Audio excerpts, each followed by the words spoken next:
अस्सलाम वालेकुम मेरे प्यारे दोस्तों, मैं उम्मीद करता हूँ आप ठीक ठाक होंगे और मेरी दुआ है आप जहाँ रहें खुश रहें और आबाद रहें।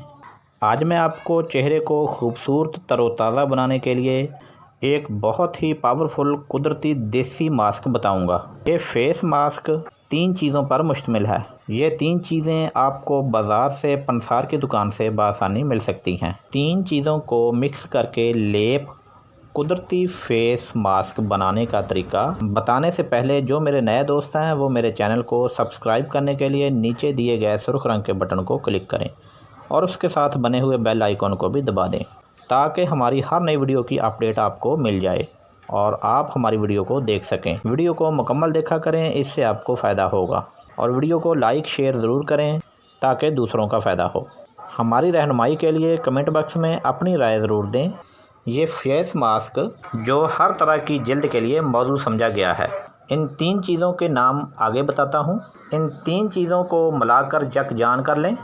अब इसे हवा बंद डब्बे में महफूज कर लें या किसी प्लास्टिक की थैली में रखकर फ्रिज में भी महफूज कर सकते हैं। ये मास्क हफ्ते में 2 बार इस्तेमाल किया जा सकता है।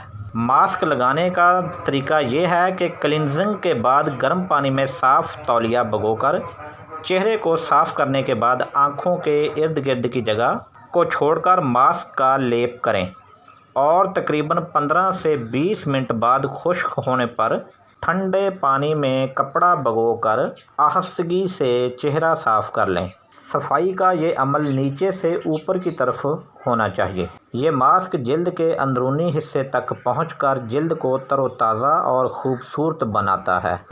चेहरे के मुर्दा खलियात को उतार कर रंगत निखारता है।